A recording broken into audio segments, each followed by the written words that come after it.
Bienvenue tout le monde sur la chaîne Question de Perspective et aujourd'hui sur mon analyse du jeu Nullbox Dungeon Master et évidemment on va répondre à la question est-ce que ce jeu est pour vous? Tout d'abord, paru le 19 juin 2023, ici on parle d'un jeu qui est vraiment plus récent, disponible en ce moment sur Steam à 32,50$. Donc un prix à peu près moyen pour un indie. Je dirais que le jeu est très similaire au jeu Two Point Hospital Hotel et tous les jeux qui ont Two Point dedans. Et c'est un prix qui est aussi similaire au jeu qu'il est similaire. Donc dans sa braquette de jeu, il est un prix tout à fait normal.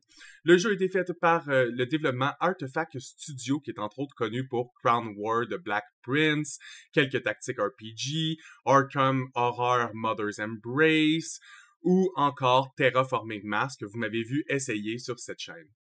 Combien de temps ça prend pour vaincre Nullbox Dungeon Master? C'est simple, environ 16h30 si vous voulez juste passer en ligne droite. Mais le problème avec ces jeux-là, c'est que passer en ligne droite, c'est pas vraiment ça le jeu. Donc si vous voulez vraiment terminer le jeu dans son entièreté, ici on parle plus de 86 heures. Donc c'est plus qu'un mandat respecté. Comme d'habitude, j'aimerais rappeler que si vous appréciez la vidéo, si vous voulez juste aider ma chaîne, ça serait super apprécié si vous pouviez juste mettre un like sur la vidéo ou encore vous abonner à ma chaîne, ça va vraiment aider celle-ci à grandir et me permettre d'avoir un plus grand reach. Donc maintenant qu'on a les images du jeu, le jeu est un jeu de structure et d'organisation d'un donjon.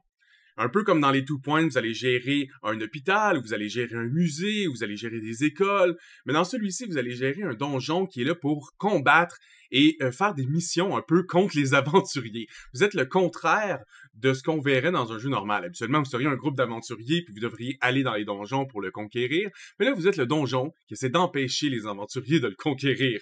Vous êtes évidemment le méchant mage de donjon de Nullbox et vous avez des associés avec vous pour vous permettre d'essayer de mieux gérer cet établissement qui sera vôtre. Il y a beaucoup de statistiques dans ce genre de jeu-là, donc la lecture est obligatoire. C'est quelque chose que vous aimez pas faire dans un jeu.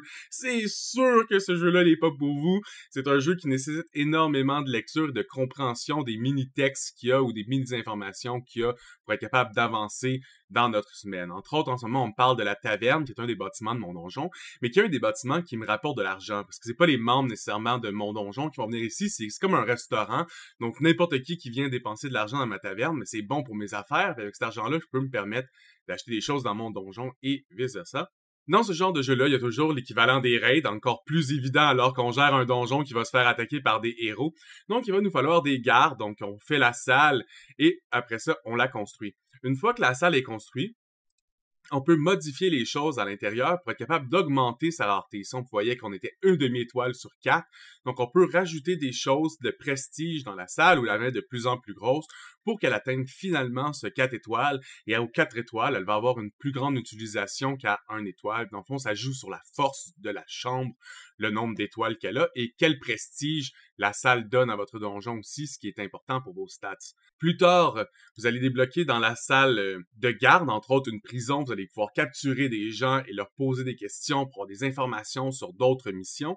Et quand vous construisez une salle, ici vous pouvez voir que il y a des options, on voit le prix très simplement et tout ce que vous avez comme option, vous pouvez le placer. Dans les furniture, évidemment, vous avez les specific decorations qui sont des choses que vous avez débloquées en bas. Quand il y a une chaîne, vous ne l'avez pas encore débloquée, mais c'est des choses supplémentaires que vous allez pouvoir mettre dans les pièces. Les pièces peuvent être déplacées vraiment comme vous voulez dans le jeu. C'est quand même un élément important, c'est si vous faites une pièce, vous avez l'impression qu'elle irait vraiment mieux ailleurs, ou encore que vous auriez plus d'utilité à la changer d'étage, ou encore de l'agrandir ou de la diminuer. Mais c'est vraiment facile à faire dans ce jeu-là. Vous n'avez pas à détruire votre pièce et la reconstruire ailleurs. Vous pouvez vraiment prendre la pièce, la déplacer manuellement avec tous ces objets jusqu'à un autre endroit, puis après ça, faire les modifications comme voulu. Donc pour ce point-là, ça se joue très bien. Il y a d'autres petites statistiques, comme ici on a vu clean. Donc, certaines pièces doivent être propres, certaines autres pièces doivent être sales, ça dépend de vos habitants. Si vous êtes dans une chambre d'orque, peut-être qu'ils préfèrent la saleté, mais si vous êtes dans la taverne, les clients préfèrent que ça soit propre, donc vous pouvez engager des janitors qui vont travailler dans des salles précises. Donc, vous avez un tableau de recrutement avec les options possibles. Vous avez toujours le coût que ça va avoir pour les engager, ainsi que le niveau qu'ils possèdent pour l'instant. Évidemment, plus qu'ils sont haut niveau, absolument plus qu'ils coûtent cher. Beaucoup de vos quests dans la campagne principale va être tout simplement de augmenter votre réputation, donc c'est important de revoir vos salles, optimiser vos salles, gérer vos employés pour que ceux-ci soient vraiment de bonne humeur parce que ça peut influencer la salle. Vous avez d'autres micro-options, comme ici on peut cliquer sur Keep the room clean or not. Donc, c'est ce qui va décider justement ce que je vous parlais plus tôt. Est-ce que vous voulez que votre salle reste propre ou reste sale? Vous allez devoir faire un office pour votre gobelin principal. En fait, vous êtes le gobelin associé du grand mage plutôt que le grand mage lui-même, même si c'est celui-ci que vous accomplissez les quests.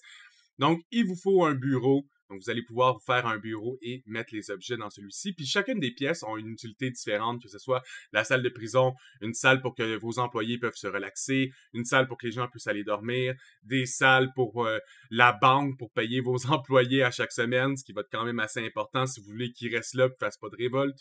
Et alors que vous allez progresser dans le jeu, vous allez débloquer sur le côté ici les étages. Vous commencez avec juste un étage, mais vous allez terminer avec 7 étages qui vous donnent énormément d'endroits pour être capable de modifier, manipuler, créer, puis ainsi arriver à ce que vous voulez. Et avant de terminer, je voulais vous montrer juste un petit peu la musique d'ambiance du jeu.